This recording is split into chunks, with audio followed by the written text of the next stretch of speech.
Welcome to Beyond the Needle, a physician's guide to increasing COVID-19 vaccination rates, brought to you from the Illinois Academy of Family Physicians through the Illinois Vaccinates, or IVAC, grant. I am Carl Lambert, a family physician and a member of IAFP, and I'm an assistant professor of family medicine at Rush University Medical College. IVAC is a joint effort administered by the Illinois chapter of American Academy of Pediatrics, the Extension for Community Health Outcomes, ECHO Chicago, and the IAFP. Funding for this podcast series was provided by the Office of Disease Control through the Illinois Department of Public Health. Through this podcast series, we will empower the primary care physician to feel confident in implementing COVID-19 vaccination so that their patients can receive the vaccine at a routine visit. Support for providers is available through boot camps, learning collaboratives, do-it-yourself toolkits, and this podcast series. CME credit is available for each podcast through the Illinois Academy of Family Physicians. For more information, visit illinoisvaccinates.com under podcast. You will hear from a variety of primary care clinicians and staff from across the state who've become experts on COVID-19 vaccine implementation. As primary care clinicians, this is the kind of work we've been doing throughout our careers. For centuries, we've been trusted allies in preventative health for individuals, families, and communities. We will share the highs and the lows of our experiences and lessons learned throughout the pandemic. Thank you for joining us as we come together to vaccinate against COVID-19. Hello, and welcome to IVAC's podcast series. Today, we're going to be talking about outpatient COVID-19 therapeutics. My name is Dr. Timothy Ott. I'm an academic family doctor at SIU Quincy Family Medicine in Quincy, Illinois. I've been core faculty here for 12 and a half years now, and I've been practicing board-certified family medicine for about 33 years now. So I'm happy to be here with everybody today. And on today's episode, we're going to discuss the current outpatient COVID therapeutics that are available, how to get them, and what's best to use. I hope you find this information useful to your patients and your practice. I know personally I've had some issues figuring out what I should use for some patients or when I should use what, and how do I go about getting some of those things. So we hope to answer those questions for you. Along with me today is Dr. Alavi. All right, thank you, Dr. Ott. My name is Dr. Mustafa Alavi. I'm a full-scope delivering family physician at Erie Family Health Centers. I graduated residency from Oregon Health and Science Universities in 2019, so I don't have as many years of experience as you, Dr. Ott, but I'm super excited to talk about all the COVID therapeutic options we have for our patients today. Thank you. Thanks for joining us. We really haven't had many treatment options in 2020 and 2021, and it seems like now we have many options out there to choose from, and maybe not all our listeners are aware of the options. I think we have at least 4 treatment options for our patients who are not hospitalized, so have mild to moderate COVID-19. Dr. Alavi, can you tell me about where we are now with treatment options? Yeah, no problem. So yes, we have 4 treatment options available for our outpatients. A lot of them are tongue twisters, so I'm just going to go through each of them. So Paxlovid, Remdesivir, Bebtelovimab, and Molnupiravir. So I'm not going to be able to say those 4 times fast, but those are our treatment options and something I think we each need to know about.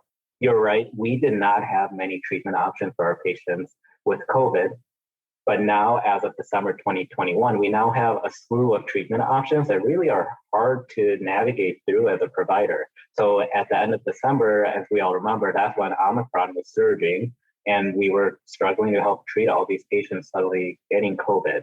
But at the same time, the FDA put under emergency use authorization Paxlovid on December 22nd. So these medications became available to us as providers, but there were so many logistical issues to solve, like supply issues. Where can our patients get these medications? How do we give these medications? How do you dose them? How do you need to adjust them? What medications are contraindicated? Each medicine has its own nuances, and it was and still is, as a provider, really hard to know about each of these medicines. So hopefully we can help teach the listener how to navigate these medications and feel comfortable prescribing them. even our treatment options back then, like our monoclonal antibody option, has changed. Bebtelovimab was not previously used for Omicron, but now it is.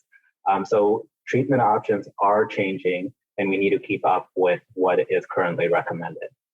And actually, as you've probably been seeing in the news, some of these treatment options are being unused, sitting on pharmacy shelves. And we need to get the word out about these medications. We need to help push to actually prescribe them for patients that it's indicated for, because they can be helpful to reduce hospitalization for our patients.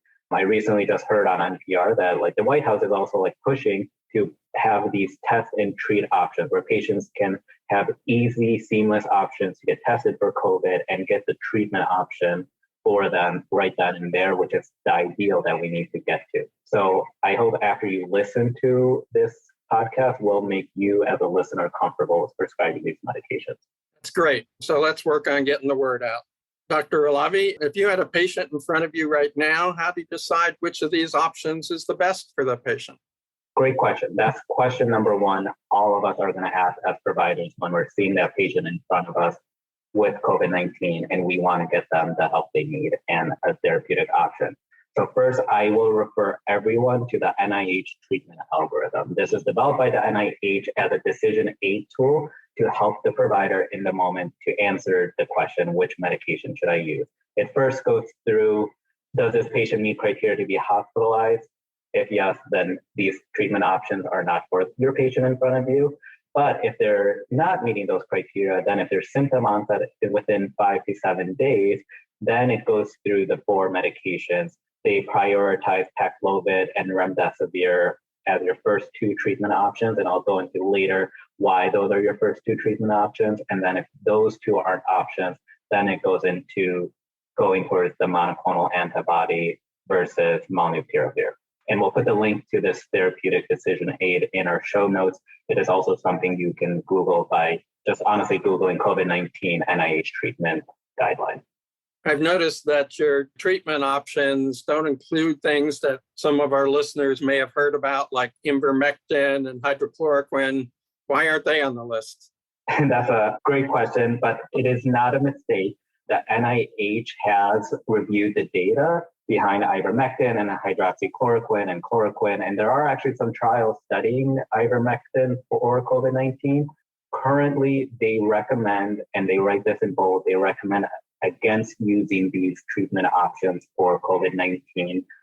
Right now, there hasn't been enough data to substantiate benefits from these medications, and these medicines do come with a lot of unwanted side effects. Great, thank you. So if we use the algorithm and we figure out which medicine to use, how do I find it? Also, that's question number 2 for your provider.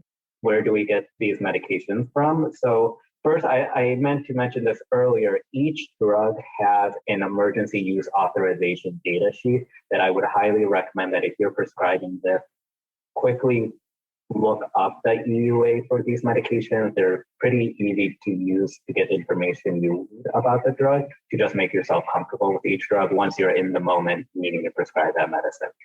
Once you decide which medicine to use to find where to get that medication, they have also developed this great treatment locator, and we'll put the link in our show notes as well. But there's this COVID-19 therapeutic locator, which all you have to do is put in your zip code or the zip code of where the patient lives, and it will show you in real time which drugs are available where. So when I put in my home zip code, it shows me Walgreens and CVS and some clinics around me, and it tells me how to the number, how much supply of Paxlovid they have, if there's Evishield available, if there's Molnupiravir available, and it updates in pretty real time, meaning when I look at it, it tells me what the stock was yesterday. So that's pretty accurate and helpful. So it will help tell you where to prescribe, say, Paxlovid for your patient. When you look at these treatment locators, you'll notice that supply for drugs like Molnupiravir are far more than Paxlovid, but in general, compared to where we were 2 months ago, the stock and supply has ramped up greatly. We have Paxlovid to prescribe to your patients, but I would suggest looking where you live and your current location first. Great. So we have some help picking a drug and we have some help locating the drug. But as you said, we need to know a little more about these drugs. So let's dive into these medications a little bit. It looks like with the algorithm that Paxlovid is one of the first medications to consider. What can you tell us more about Paxlovid? Exactly. So if there is one medicine you're going to take away from this podcast, it is Paxlovid. It is a great treatment option for COVID-19. It's two drugs in one, actually. It's Molnupiravir, which is the main drug that is a protease inhibitor for COVID-19, and then Ritonavir, which is actually a CYP3 inhibitor that's just meant to increase the drug concentrations of the main drug, Molnupiravir. So it's indicated for your patients who are 12 and older and at least 40 kilograms or over with mild to moderate disease of COVID-19. So they have to have proven COVID-19 and are at high risk of progression to severe disease. And you can look on the CDC website of what meets criteria for high risk, but that would be many of our patients like obesity, hypertension, diabetes, heart failure. Any of these high risk criteria really makes them a candidate for Paxlovid. Paxlovid has to be initiated within 5 days of symptom onset. And it is really effective from the main study that granted it emergency use authorization. So in its main study, it showed an 88% relative risk reduction of hospitalization or death if started within the first 5 days, which is a phenomenal relative risk reduction for any study, which is why it likely gained EUA and why the algorithm has it as one of the first treatment options. So the medication comes in a box with 5 blister packs. Each pack contains 6 tablets. So you take 3 tablets, 2 of Molnupiravir, 1 of Ritonavir in the morning, and then in the evening you take the same 3 tablets. So it's almost similar to Tamiflu. You're taking medicine twice a day for 5 days. It's just that with Paxlovid, you're doing 3 tablets twice a day for 5 days. Biggest thing to know about, or one of the biggest things to know about, is that this medicine does have to be renally adjusted. So if you have a patient with CKD with GFR between 30 to 60, then you do actually have to take away 1 of the tablets of Molnupiravir in the morning and the evening. So they're just taking 2 tablets twice a day. Logistically, that means you just have to notate that when you say prescribe this to the pharmacy, and that tells the pharmacist to take away a tablet from the blister pack physically. They just physically remove 2 tablets from each blister pack and they put a sticker over the hole from the blister packet. And so you do have to specify that, and you do have to be aware of, it is good to be aware of your patient's renal function. The most common side effects are diarrhea, elevated blood pressures, muscle aches, dysgeusia. The biggest thing that I also want people to be aware of is that Paxlovid comes with a lot of drug interactions, and that's because there's Ritonavir in it, which is a CYP3 inhibitor. Meaning, if you remember from med school, there's a lot of drugs that are metabolized by that enzyme. So highly recommend that you have to look at each medicine your patient is on and run it on a drug interaction calculator. There's a lot out there, and we could put a link in the show notes up for one of the drug interaction calculator, but make sure there aren't any significant drug-drug interactions, and you have to counsel your patient on how to modify. I know Epic has a feature that allows you to look through a medication, that it does give you a warning if there's a drug-drug interaction, so that's a nice feature as well. Biggest medicines to know about, though, that cause drug interactions, one of the most common is a statin. It's recommended that most statins, you'll want to hold while the patient is taking Paxlovid. There's drug interactions with amiodarone, sildenafil, colchicine, a lot of immunosuppressive drugs. There's interactions with warfarin or anticoagulation. So it is really important that you look at what drugs your patients are on, and you'll have to make some modifications or decide that these drug interactions are too much and you need to think about another agent. If you need a little bit more guidance, the EUA also goes through each class of medicine that might have a drug interaction and gives you suggestions as well, such as lower the dose of this drug or hold this drug for 5 days. That can be helpful. So that's my quick info about Paxlovid. It is a really good drug, and plug the patient's zip code into the COVID therapy locator, and you'll likely find doses of Paxlovid nearby that you can prescribe to. Great. There's a lot of very important information about this drug that apparently has very strong effect for patients who are at risk. So can you tell us more about Remdesivir? Yeah, no problem. And I'll just go to say that I personally have taken Paxlovid for COVID. It does not taste good.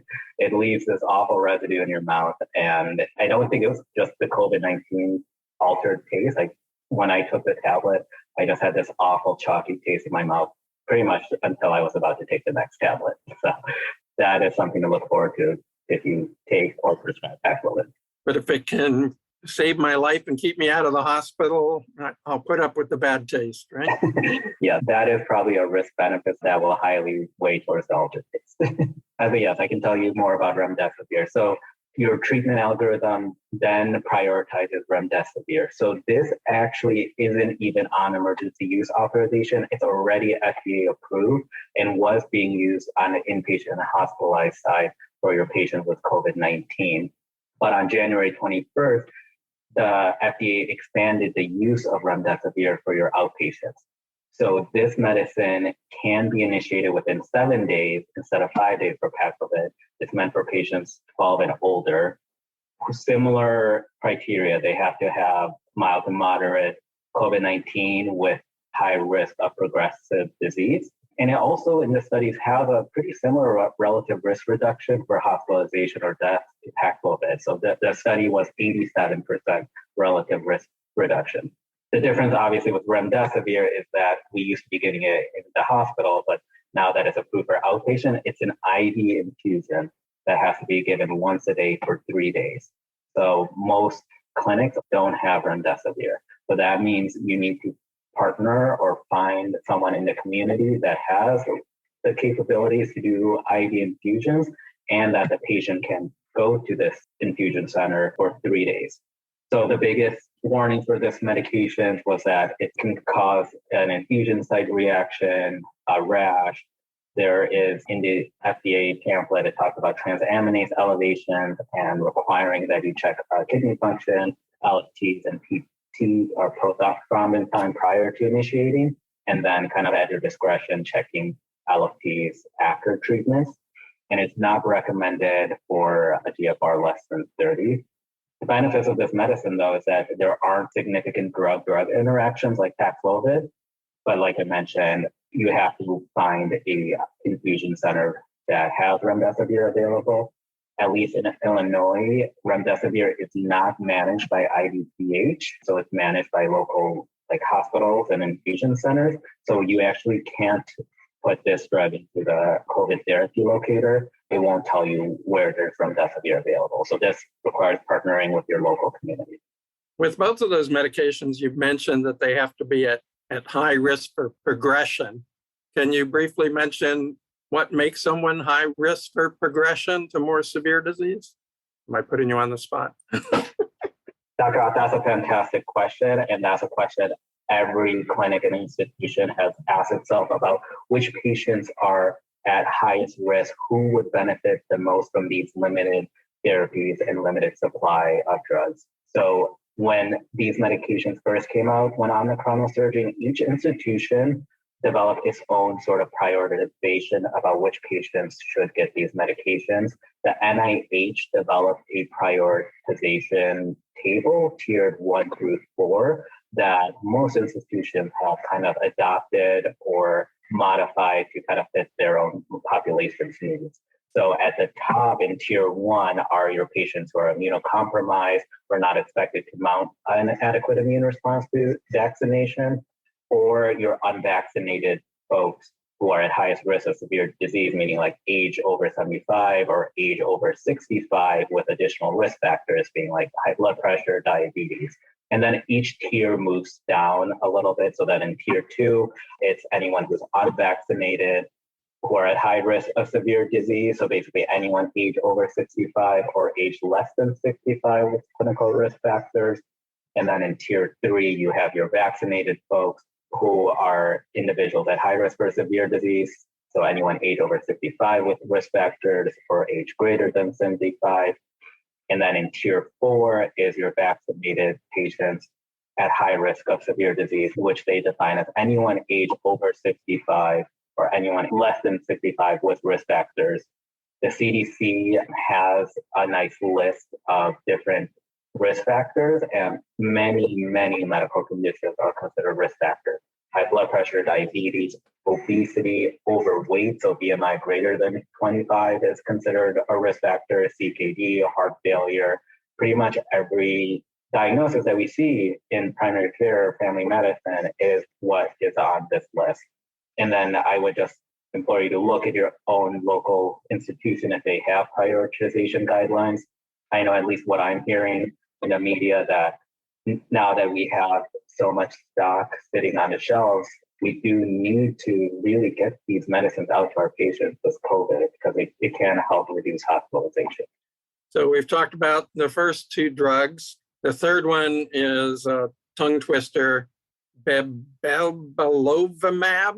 Can you tell us about that one? I don't know if I'm pronouncing it right either, but yeah.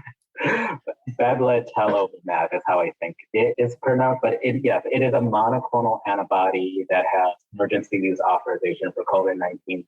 We've had a slew of different monoclonal antibodies over the past year and a half, but this is the one that is recommended, at least right now, as of May 4th, 2022, for our current strains of COVID. It is shown that this monoclonal antibody works for Omicron. And who is approved for? I'm sure you're going to notice a theme here, but it's approved for anyone with mild to moderate COVID-19 in adults and pediatrics aged 12 and older, at least 40 kilograms or over, or at high risk for progression. But then with the caveat, for whom alternative treatments are not available. So meaning Paxlovid or Remdesivir are not options for them. So this is dosed by a single IV injection over 30 seconds. It's 175 mg. It has to be given within 7 days of symptom onset. There are also no known contraindications or drug interactions with the monoclonal antibody, similar to Remdesivir. There also is no clinical efficacy data for these monoclonal antibodies. And the biggest reactions to this medication are infusion-related reactions, itching, a rash at the site.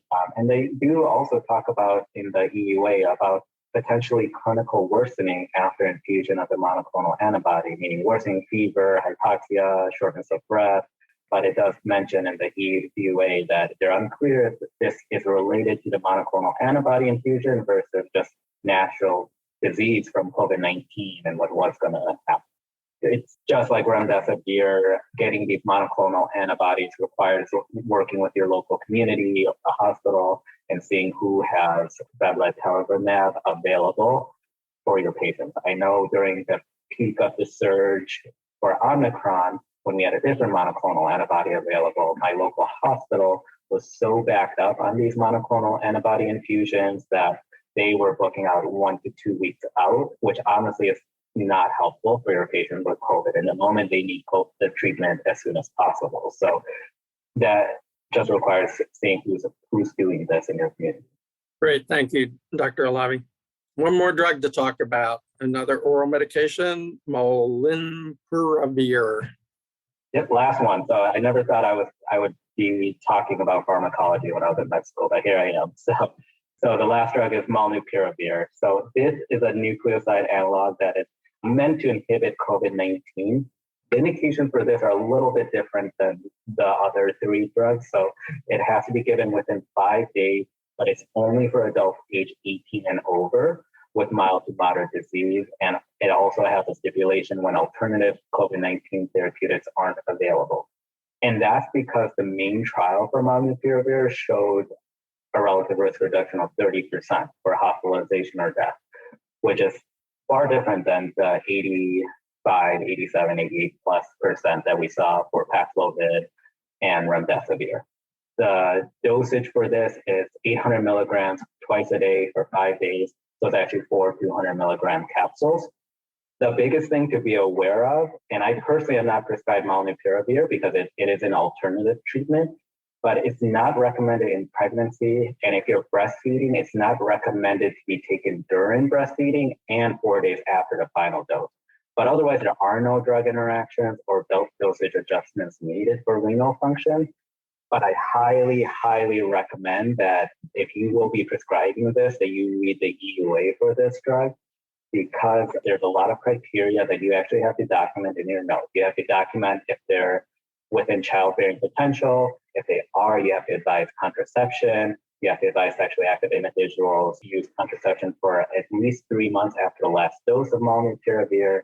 You have to make them aware that there's a pregnancy surveillance program. So obviously all of these, like if you have a system that allows you to do dot phrases, like read the EUA, make this a dot phrase so that you know that you meet these FDA requirements for prescribing this medication, and make sure you have the EUA and give the patient, there's always a patient EUA for these drugs. So that was a lot. I talked a lot of boring pharmacology, and we talked about a lot of medications to treat COVID-19. But Dr. Ott, is there anything we can do to prevent COVID-19 in some of our most high-risk patients and in our patients who may already be vaccinated? Yes, there is. That's the good news. So this medication is marketed as Evusheld, and it is a pre-exposure prophylaxis. It's composed of 2 monoclonal antibodies that hang around in the system for quite a while. I'll get to their names in a minute, but the idea with this medication is if you have somebody that's really immune compromised, meaning that they have an immune compromising disease, that they're currently on chemotherapy for active cancer, that they've had severe allergic reaction to the COVID vaccine and therefore haven't been able to get the COVID vaccine, that they're transplant recipients on immunosuppressive drugs, or have a primary immunodeficiency syndrome, or active AIDS with the CD4 count of less than 200, or stage 4 CKD, or dialysis patients, or neutropenia from any cause. So these are really severely immune compromised people that maybe can't mount a response to the vaccine or can't tolerate the vaccine. And so the idea with Evusheld is to give them antibodies since they can't develop their own antibodies. So to qualify, you have to be 12 years old or older. This medication was also approved in December of 2021 for emergency use authorization. You have to have not had recent COVID exposure or be COVID positive, because it's a pre-exposure prophylaxis for these very high-risk patients. And you have to be at high risk if you would get COVID. So it's 2 shots that are given at the same time. The 2 drugs there's 150 milligrams of Tixagevimab and 150 milligrams of Silgavimab. And there are 2 shots given at the same time intramuscularly, so one in each butt cheek. And they are only available at specialty care centers, infusion centers, hospitals around the state. And I don't think they're on the locator. So this would be something else that would be required to partner with your local hospitals, health departments, and stuff to figure out where you can get it. But I would also recommend, I have had 2 patients now that have got this, and both of them were under the care of an oncologist. And the oncologist did not bring this up with them, but I brought it up with my patients, but I looped the oncologist in. And I think, with these sort of most critical patients, that we need to keep our specialists looped in when we make decisions about something like Evusheld. So if you're dealing with an immunologist or an oncologist or a HIV specialist, that I think you ought to loop them in on agreeing with the Evusheld and obtaining that for your patient. It's also good to have the specialist buy in to help convince the patient to get the Evusheld. Thank you, Dr. Ott, for teaching me about Evusheld. I have not personally prescribed that for my highest risk patients, and I need to start thinking about that more.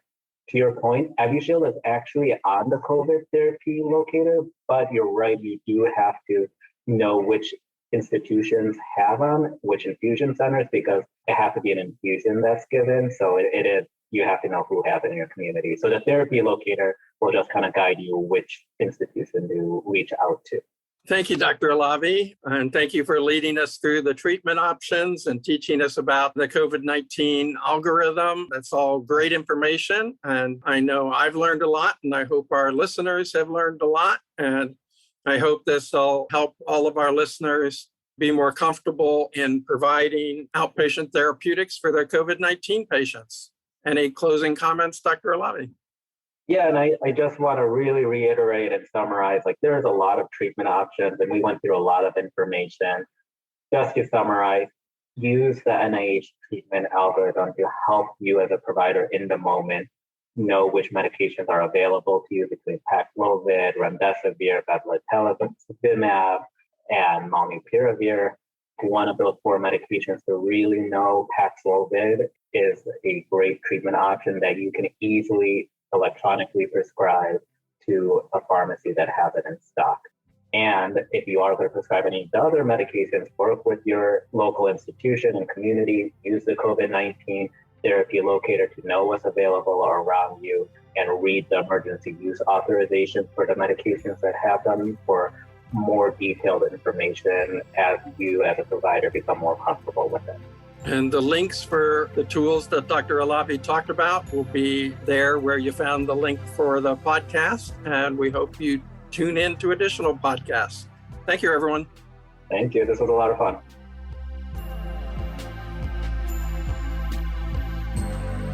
Thank you to our expert faculty and to you, our listener, for tuning into this episode. If you have any comments, questions, or ideas for future topics, please contact us directly at podcast@ilvaccinates.com. For more episodes of Beyond the Needle, please visit illinoisvaccinates.com/podcasts. You'll find links to resources, transcripts, speaker disclosures, a survey to gather your feedback, and instructions to claim CME credit. Subscribe to this podcast series on Healthcare Now Radio, Spotify, Apple, Google Play, or any of the major podcast platforms. Please follow the Illinois Vaccinate Project on Facebook, Twitter, Instagram, and LinkedIn. Thank you again. We hope you tune into our next episode.